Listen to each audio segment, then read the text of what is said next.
রাসূলকে প্রশ্ন করা হলো, ইয়া রাসূলুল্লাহ, ইয়া হাবিবাল্লাহ, নবী গো, ও প্রাণের নবী, কিয়ামত কখন হবে গো নবী? আমার নবী তিনি বলে দিলেন, কিয়ামতের জন্য তুমি কি প্রস্তুতি নিয়েছো?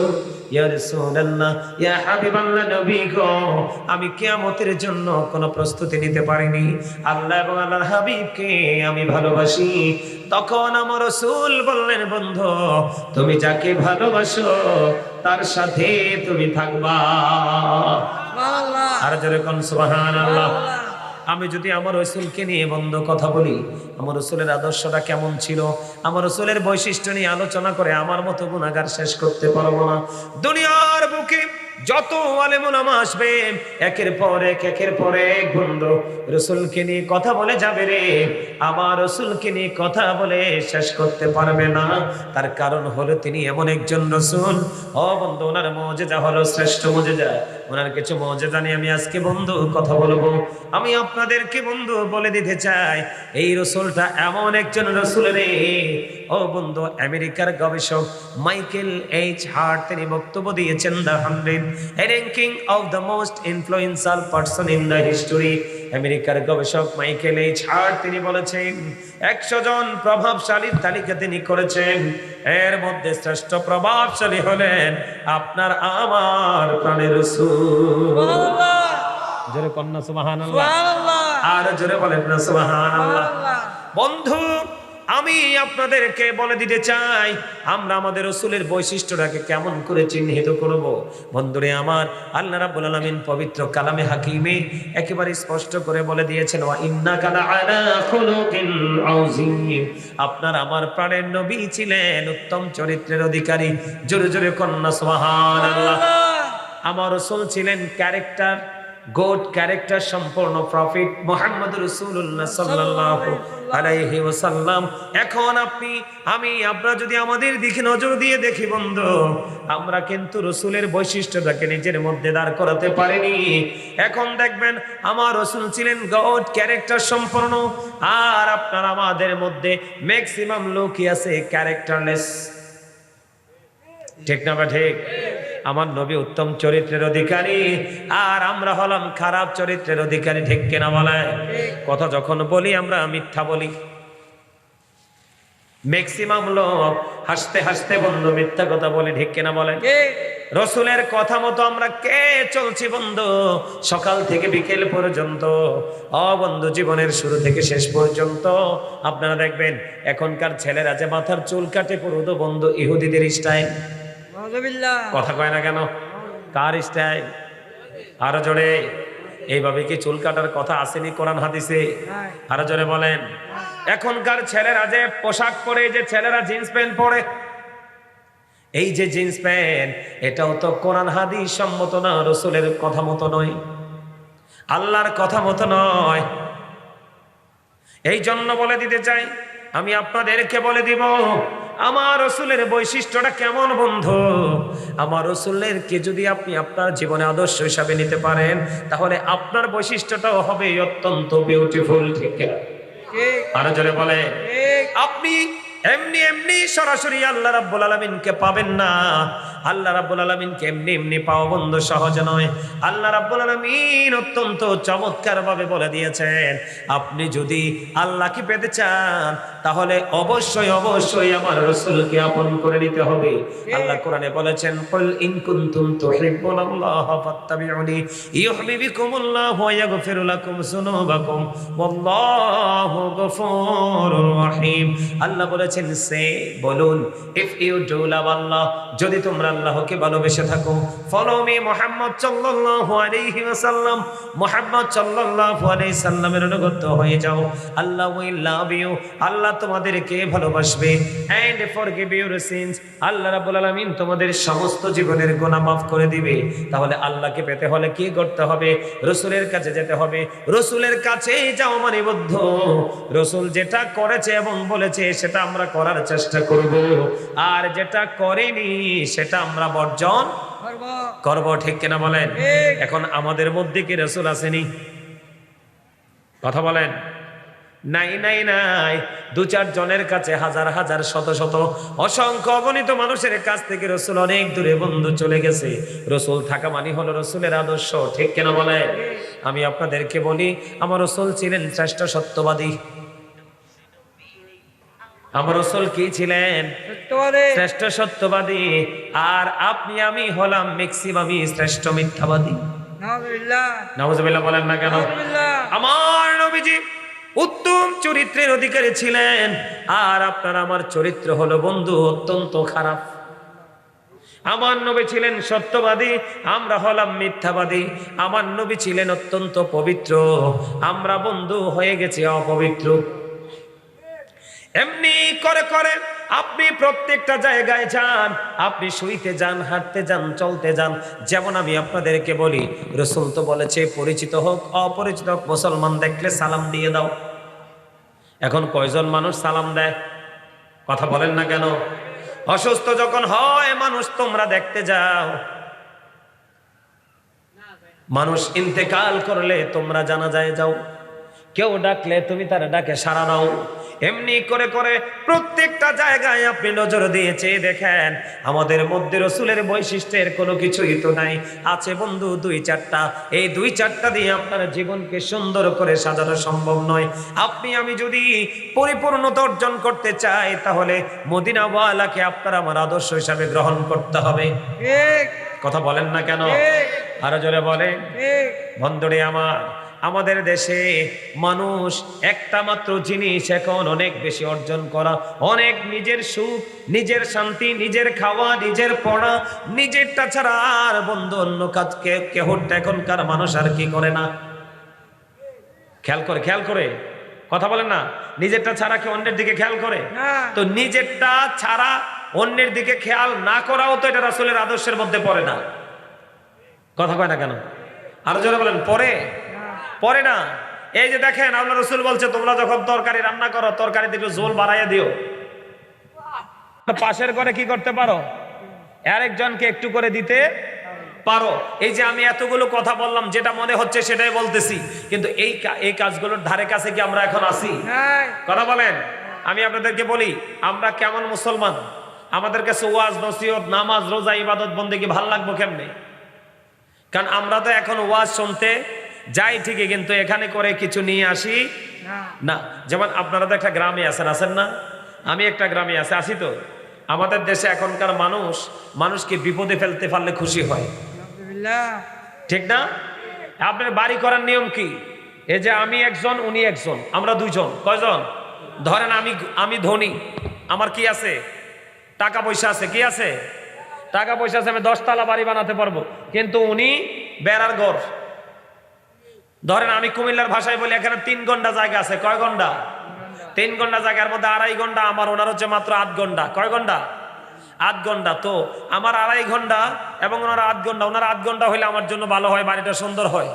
আমি কি করলাম? ওনাকে ছলে বলে কৌশলে ধাক্কা মেরে সরাই দিলাম। ঠিক না বলেন? আছে না নাই? আছে। অথচ আমাদের মধ্যে দুজনের মধ্যে সম্পর্কটা কেমন থাকা উচিত ছিল জানেন? আল্লাহ রসুলের কথা অনুযায়ী আমি যখন 10 তলা বাড়ি বানাবো, রসুল বলছে তোমার পাশের জনের সাথে তুমি পরামর্শ করো। কি করো? পাশের জনের সাথে পরামর্শ করো। কেন? আমি এখানে 10 তলা বাড়ি বানাবো। কত তলা?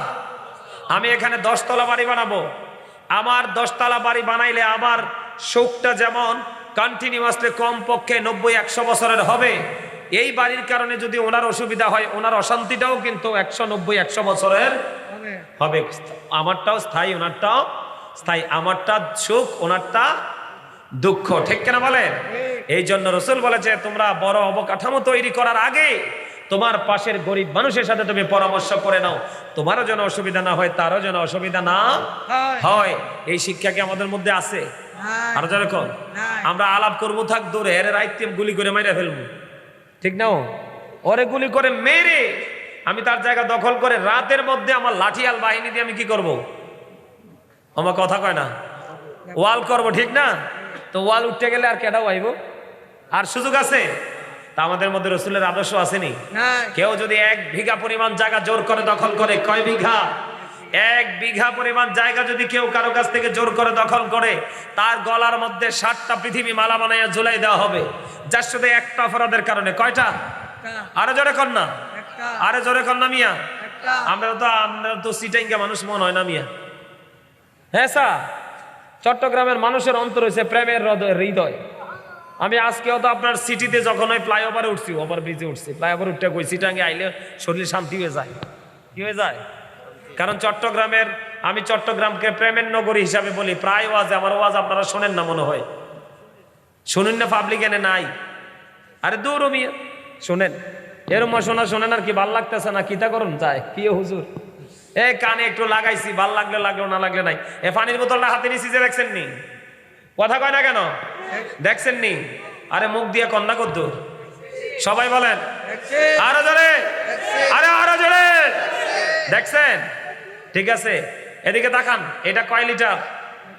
1 লিটার। আমি আপনাদেরকে একটু বুঝাই, আজ আপনার সাজাটা বুঝাই।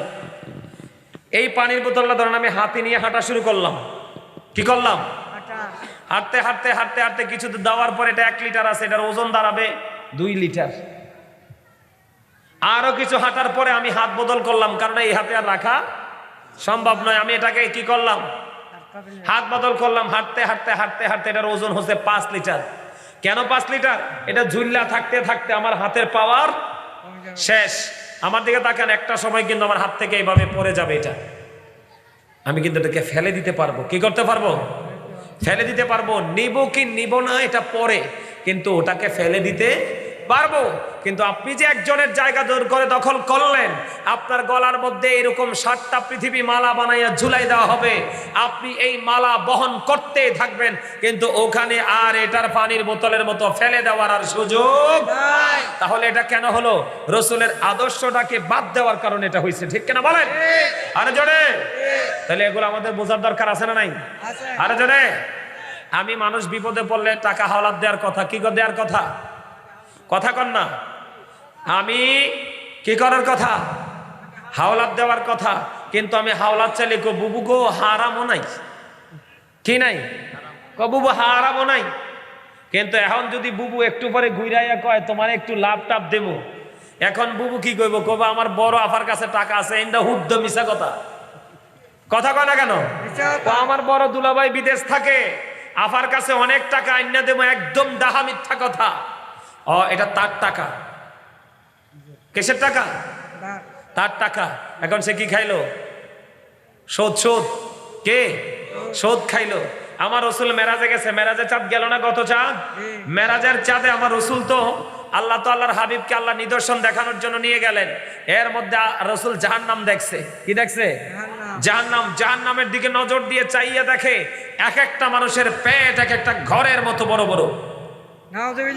নাউজুবিল্লাহ বলেন না? এক একটা মানুষের পেট এক একটা ঘরের মতো বড় বড়। জিবরাইলকে প্রশ্ন করলো, ভাই জিবরাইল এরা কারা? এবার জিবরাইল উত্তর দিলেন, ইয়া রাসূলুল্লাহ, ইয়া হাবিবাল্লাহ, নবী গো, এরা হলো দুনিয়ার আপনার নামধারী একদল উম্মত। এরা দুনিয়ার বুকে টাকার লোভে, দুনিয়ার সুখের আশায় তারা সুদ খেয়েছে। আমার রাসূল বললেন, জিবরাইল রে, এদের পেটের মধ্যে শুধু সাপ আর বিচ্ছু দেখা যায়। কিসের কারণে? রাসূলের আদর্শ অমান্য করার কারণে। ঠিক কিনা বলেন? আরে জোরে। লা তুকবালু সালাতুম বিগাইরি তুহুর ওয়ালা সাদাকাতুম মিন গুলুল। পবিত্রতা ছাড়া ইবাদত কবুল হয় না। হালাল টাকা ছাড়া না, হালাল টাকা না হইলে দান সদকাও কবুল হয় না। রাসূলের আদর্শ না মানলে কি হয় এটা বোঝার জন্য বলছি। সম্মানিত উপস্থিতি, আব্বাস রাদিয়াল্লাহু তাআলা আনহুর জামানায় না প্রশ্নের জবাব দিতে পারবে না। সম্মানিত উপস্থিতি, যখন জবাব দিতে পারবে না তখন গায়েব থেকে আওয়াজ আসবে। মাটিকে বলা হবে, মাটি তুমি এমন ভাবে চাপ দাও, মাটিটাকে এমন ভাবে চাপ দিবে, কি করবে? এমন ভাবে চাপ দিবে তার একটা হাড় ভেঙে আরেকটা হাড়ের মধ্যে ঢুকে যাবে, কিন্তু সে মৃত অবস্থায় থাকবে না, জিন্দা থাকবে। নাউজুবিল্লাহ বলেন। সে কি থাকবে? জিন্দা থাকবে। কারণ মৃত্যু কিন্তু দুনিয়াতেই, এখান থেকে যাওয়ার পরে আর মরার সুযোগ নেই, বাঁচারও সুযোগ, পালাবারও সুযোগ। দৌড় দিতে পারবে মানুষ? আরে না। আল্লাহ বলেছেন, ইন্না বাতশা রাব্বিকা লাশাদীদ, the sieging of Allah is difficult. আল্লাহর ধরা, আল্লাহর পাকড়াও বড় শক্ত, বড় কঠিন। আল্লাহ কি করবে? মানুষকে খুব শক্তভাবে ধরবে, ঠিক কিনা বলেন? আল্লাহ বলেছেন ইন্নাল্লাহা সারিউল হিসাব, আল্লাহ is quick to take account. জোরে কন্যা একবার আল্লাহু আকবার। আপনি বাঁচতে পারবেন না, মরতে পারবেন না, ওখান থেকে দৌড় দিতে পারবেন না, আবার আপনি কাউকে দোষও দিতে পারবেন না। কি করতে পারবেন না? আমার আগে আপনি আলোচনা করছেন, আমি আসার পরে আমি যখন রোমে ঢুকি তখন দেখছি তিনি একটা আয়াত তেলাওয়াত করেছেন, সূরা ইউনূসের 44 নম্বর আয়াত। ইন্নাল্লাহা লা ইয়াজলিমুন নাসা শাইয়্যান ওয়ালাকিন্নান নাসা আনফুসাহুম ইয়াযলিমুন। আল্লাহ বান্দার উপর অত্যাচার করে না, বান্দা নিজেই নিজের উপর অত্যাচার করে। আল্লাহ মানুষের উপর জুলুম করে না, মানুষ নিজেই নিজের উপর জুলুম করে। আর যারা অত্যাচার করে, জুলুম করে, তাদের সম্পর্কে আল্লাহ বলেছেন আল্লাহু লা ইউহিব্বুজ জালিমিন। যারা অত্যাচারী, যারা জালেম, আল্লাহ রাব্বুল আলামিন বলে দিয়েছেন তাদেরকে আল্লাহ পছন্দ করে না। তারা যখন বিপদে পড়ে যায়, ওমালিজ জালিমিনা মিন আনসার, তারা যখন বিপদে পড়ে যায় আল্লাহ জানিয়েছেন তাদের জন্য আল্লাহ কোনো সাহায্যকারীও রাখে না। যাবেন কই? বাঁচারও সুযোগ নাই, মরারও সুযোগ নাই, ওখান থেকে পালাবারও সুযোগ নাই, ঠিক না বলেন? আমার কথা কি বুঝতেছেন আপনারা? সবাই বোঝেন? এখন তো আমাদের কাছে ওয়াজ নসিহত ভালো লাগে না। বিরিয়ানি থাকলে মাহফিল উপস্থিতি আছে, বিরিয়ানি না থাকলে কিন্তু নাই। কথা কয় না কেন? না ভুল বললাম? বিরিয়ানি থাকলে দেখবেন ওয়াজ শোনার সময় আপনি যেখানে যান, জুকার মার্কা বক্তা আছে আমাদের দেশে কিছু, কি গান টান গায়, একটু কথা বলে না কেন, একটু হাসি তামাশা করে স্টেজে বসে, ওই রকম জুকার মার্কা বক্তা হইলে কিন্তু আবার উপস্থিতির কোনো কমতি নাই, ঠিক না বলেন? আর দুইটা কারণে আসে এখনকার মানুষ। এটা হলো কিয়ামতের আলামত। এটা কিসের আলামত? কিয়ামতের আলামত। কারণ কিয়ামতের পূর্বক্ষণে মানুষ মূর্খ হবে বেশি, দিনের শিক্ষা মানুষের মধ্যে থাকবে না। দিন দিন মানুষ তার চরিত্রটা কি হয়ে যাবে? নষ্ট হয়ে যাবে, ধ্বংস হয়ে যাবে। অলরেডি আমরা কিন্তু সেই নমুনা দেখতে পাচ্ছি। দেখবেন হাইয়া আলাস সালাহ বলার পরে মসজিদে উপস্থিতি কম। মসজিদে কি মানুষ যায় এখন? না, ওমা ওমা ওমা, আপনারা কি দেখেন না? মসজিদকে 5 ওয়াক্ত নামাজে কি মানুষ মসজিদ পুরে যায়? দেখছেন? পুরে না তো। কারণ এখনকার মানুষের দুনিয়া লাগবে। কি লাগবে? দুনিয়া লাগবে, ঠিক কিনা বলেন? যাক, আমি অতিরিক্ত কথা বলতে চাই না। আমি যেটা বলতে চাইছি, মানুষ বাঁচতেও পারবে না, মরতেও পারবে না, পালাতেও পারবে না। পারবে না। আবার আপনার মনের মধ্যে যদি সন্দেহ থাকে, এই জন্য আল্লাহ রাব্বুল আলামিন কোরআন শরীফের 30 পারা সূরা ইনফিতরের মধ্যে আল্লাহ বলে দিয়েছেন, বলবো ওয়াইদাল কুবুর বুসিরাত আলিমাত নাফসুম মা কদ্দামাত ওয়া আখারাত। কবরটা যখন ওপেনিং করা হবে, কি করা হবে? ওপেনিং করা হবে, খোলা হবে। সেই দিনটা কোন দিন? কিয়ামতের দিন। তখন আপনি, আমি, আমরা কে কি করেছি আর কি করিনি আমরা প্র্যাকটিক্যালি দেখতে পারবো, জানতে পারবো। দোষ দেওয়ার সুযোগ আসেনি? আরো জোরে বলেন, সুযোগ আসেনি? নাই। এদিকে তাকান। আমরা দোকানে, বাড়িতে, সৌমনিতে, বাজারে, যেই কোনো জায়গায় যখন সিসি ক্যামেরা লাগায়, আমরা কিন্তু ওই জায়গায় কিন্তু ভয়েও যাই না। যাই মানে আরে বাবারে বাবা, সিসি ক্যামেরা আছে, আমাদেরকে ধরে ফেলবে। কি আছে? সিসি ক্যামেরা আছে, আমাদেরকে ধরে ফেলবে। অথচ ওই সিসি ক্যামেরাটাকে কি করা যায়? ডিমলিশ করা যায়, তার মানে ধ্বংস করা যায়। এটার ফুটেজগুলোকে কি করা যায়? স্পয়েল করা যায়, নষ্ট করে দেওয়া যায়। তারপরে আমরা এই সিসি ক্যামেরাকে তো ভয় পাই, কিন্তু আপনার আমার সাথে কিন্তু চির অমর সিসি ক্যামেরা আছে। আপনি আমি মরে যাব, কিন্তু আপনার আমার সিসি ক্যামেরা মরবে না। কিন্তু আমরা সেই ক্যামেরার কোনো খবর রাখি না, ঠিক কিনা বলেন? ওই ক্যামেরার কি খবর আছে? ওই ক্যামেরার নাম জানেন? ওয়া ইন্না আলাইকুম লাহাফিজিন কিরামান কাতিবিন। এটাও কোরআন শরীফের 30 পারায় সূরা ইনফিতরের মধ্যে। সম্মানিত উপস্থিতি, তো আমি এই কথাগুলো কেন বলছি? এখানে আমাকে একটা বিষয় দেওয়া হয়েছে আজকে। আমি কিন্তু আসলে আমাকে আজকে বিষয় দেওয়া হয়েছে রাসূল সাল্লাল্লাহু আলাইহি ওয়াসাল্লামের শ্রেষ্ঠত্ব, মুজিজা এবং উম্মতে মুহাম্মদের বৈশিষ্ট্য, দায়িত্ব, কর্তব্য। সম্মানিত উপস্থিতি, অত্যন্ত গুরুত্বপূর্ণ একটা বিষয়। তো এই জায়গাটাতে আমি আপনাদেরকে নিয়ে আসছি এই জন্য, যেন বাকি জায়গাটা আপনাদেরকে বুঝাইলে সহজ হয়। কি হয়? সহজ হয়। কথা বলেন। জাহান্নাম যে আছে এটা আপনি জানেনই, আপনি, আমি, আমরা সবাই জানি না। দোজক যে আছে, এই দোজক কার জন্য বানাইছে? কার জন্য? দোজক আল্লাহ কার জন্য? নবীর উম্মত, তারা নামদারি উম্মত। কে? আরে সবাই তো নবীর উম্মত, সব তো আদম সন্তান। দুনিয়াতে কর্মের কারণে না এসে কেউ পথভ্রষ্ট হয়েছে, ঠিক না বলেন? কেউ আবার সঠিক পথে আছে। আমার আলোচনার মধ্যে ঢুকলে আপনারা বুঝতে পারবেন, ক্লিয়ার হয়ে যাবে বিষয়টা। এই দুজক সত্যিকার অর্থে বানিয়েছে আল্লাহ রাব্বুল আলামিন কার জন্য? বেঈমান কাফিরদের জন্য। আল্লাহ বলেছেন উইদ্দাত লিল কাফিরিন। আল্লাহ রাব্বুল আলামিন জাহান্নাম বানাইছে মূলত কাফেরদের জন্য, কারণ এই বেঈমান কাফেররা হলো মুসলমানদের এগেইনস্ট পার্টি। মুসলমানদের কি? Against party. তার মানে আমাদের শত্রু। ইমানদারদের শত্রু কে? বেঈমান কাফেরেরা, মুনাফিকরা এবং শয়তান। কথা বলে না? আপনারা কথা বলেন না কেন? আমি না আপনাদেরকে বললাম আল্লাহ জবান দিয়েছে জিকির করার জন্য। আগে জিকির করবেন, এরপরে পান খাইবেন, এরপরে চা খাইবেন। এটা হচ্ছে আপনার আসল কাজ। কিন্তু আপনি কন্টিনিউয়াসলি মনে যা চায় তা খাইবেন, মনে যা চায় তাই বলবেন, কিন্তু আল্লাহর জিকির করবেন না। তো এই কারণে তো আল্লাহ আপনাকে জবান দেয় নাই। তো যথাযথ কাজে যথাযথভাবে কাজে লাগান। তবে আল্লাহ রসুল বলেছেন জিকির দুইভাবে করা যায়, জবানেও করা যায়, অন্তরেও করা যায়। জবান এবং অন্তর দুটো মিলিয়ে যে জিকির করা হয় এটা হলো অল দ্য বেস্ট। রিমেম্বার, জোরে কোন সুবহানাল্লাহ। এটা হলো সবচেয়ে বড় জিকির। জিকিরকে ইংলিশে রিমেম্বার বলা হয়, বাংলাতে স্মরণ বলা হয়। কথা কি বুঝতে পেরেছেন? তাহলে আমি আপনাদেরকে একটু বলি জিকির মানে কি? সুবহানাল্লাহ, আলহামদুলিল্লাহ, আল্লাহু আকবার, লা ইলাহা ইল্লাল্লাহ। কাউকে সৎ কাজের জন্য ডাকা, কেউ অসৎ কাজ করতে দেখে তাকে থামিয়ে দেওয়ার চেষ্টা করা, নামাজের জন্য চলে যাওয়া, নামাজ পড়া, হজে যাওয়া। নামাজ হলো জিকিরের জলসা আর হজ হলো জিকিরের জলুস। কথা বুঝতে পারছেন? তো এই জন্য আপনারা আমার ডাকে সাড়া দিতে হবে, আমার সাথে কথা বলতে হবে। কথা কি বুঝতে পারছেন? সম্মানিত উপস্থিতি, তো আমি এই কারণে আপনাদেরকে আগে এই জায়গাটাতে নিয়ে আসছি যেন পরের জায়গাটা আপনাদের বুঝতে কোনো অসুবিধা না হয়। সম্মানিত উপস্থিতি, এই যে বললাম মানুষ কে কি করেছে আর কি করেনি প্র্যাকটিক্যালি দেখতে পাবে, জানতে পারবে। ওখান থেকে মানুষ বাঁচতে পারবে না, মরতেও পারবে না, পালাতেও পারবে না। কেন মানুষ বাঁচতে চাইবে? কেন মরতে চাইবে? কেন পালাতে চাইবে? কেন? কারণ ওখানে মানুষের জন্য ভয়ঙ্কর আযাব বরাদ্দ আছে। কি আছে? আপনি কি মনে করছেন এই যে আমি কবরের কথাটা বললাম, একটা হাড়ের মধ্যে আরেকটা হাড় ঢুকে যাবে, সে জীবন্ত থাকবে, সে চিৎকার করবে, সে হাহাকার করবে, কিন্তু সেদিন তার পাশে বন্ধু হিসাবে কাউকে খুঁজে পাবে না। কারণ সে দুনিয়াতে আলেম ওলামাদের কথা শুনে নাই, কোরআন হাদিসের কথা মানে নাই, শুধুমাত্র সে সম্পদ এবং সন্তান নিয়েই ব্যস্ত ছিল। নাউজুবিল্লাহ বলেন, আরো যারা বলেন। সম্মানিত উপস্থিতি, কোরআন শরীফের 19 পারা সূরা শুআরা 88 নম্বর আয়াতে আল্লাহ বলেছেন ইয়াউমা লা ইয়ানফাউ মালু ওয়ালা বানুন। আপনার ধন সম্পদ সন্তান সন্ততি কিচ্ছু কাজে লাগবে না।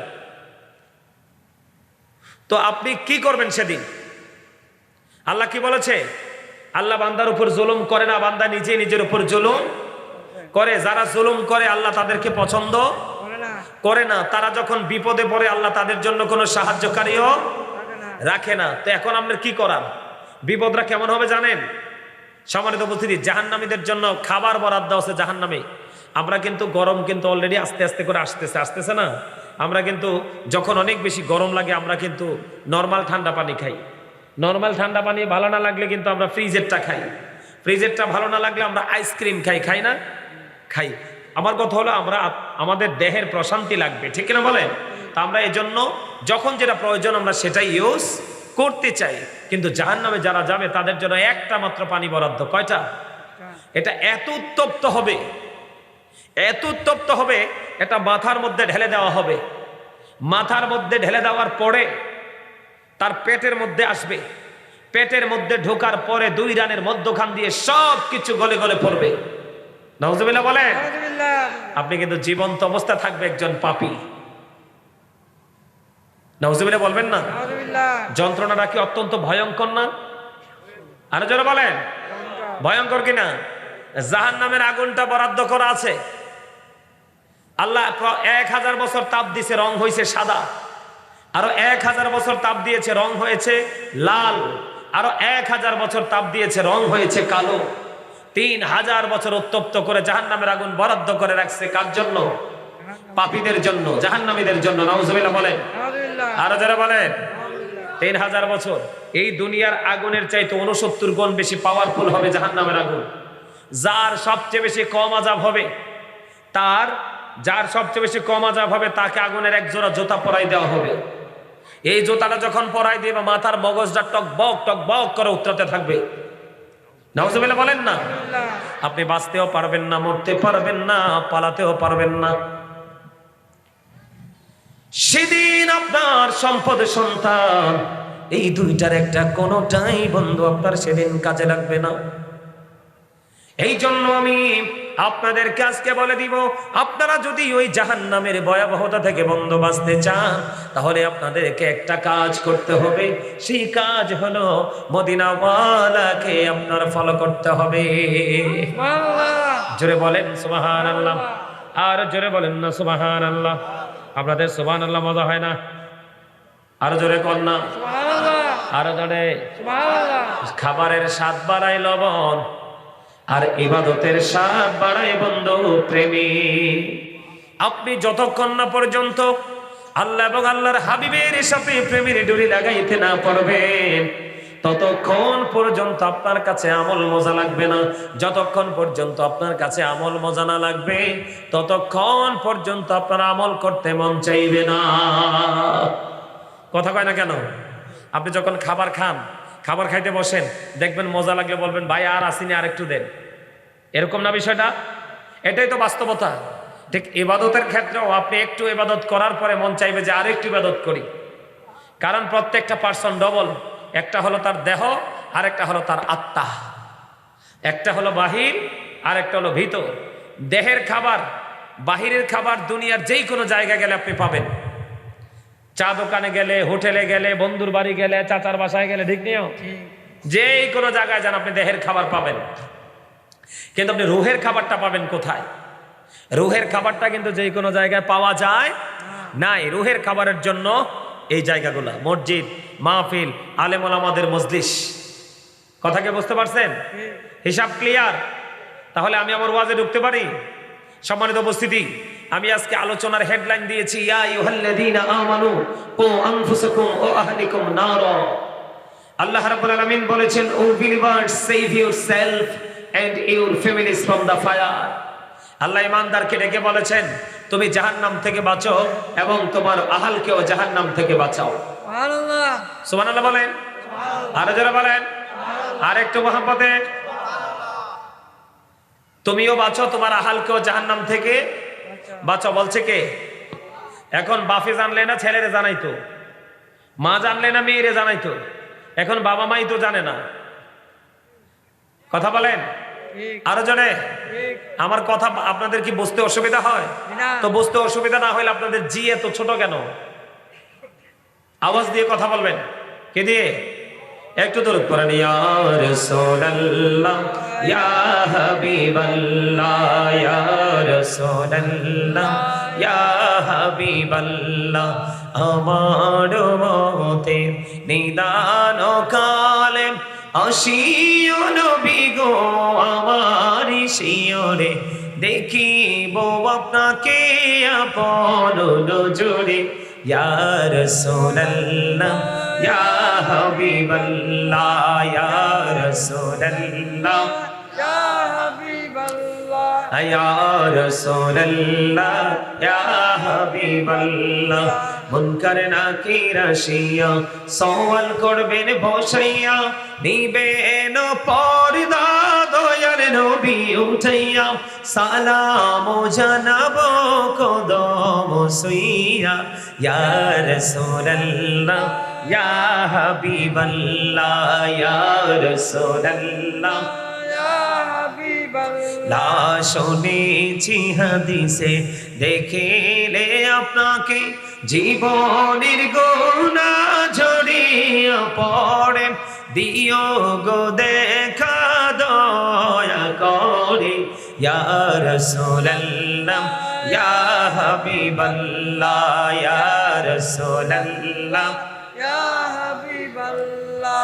গোসল করাইয়া কাফন পড়াইয়া যখনই রাখিবে কবর ঘরে শোয়াইয়া লইও গো কোলে গোলাম বলিয়া ইয়া রাসূলুল্লাহ ইয়া হাবিবাল্লাহ ইয়া রাসূলুল্লাহ ইয়া হাবিবাল্লাহ আসসালাতু ওয়াসসালামু আলাইকা ইয়া রাসূলুল্লাহ। জোরে জোরে বলেন না আলহামদুলিল্লাহ। অল প্রেজ ইজ টু আল্লাহ, সমস্ত প্রশংসা আল্লাহর জন্য। জোরে কোন ঠিক না ঠিক?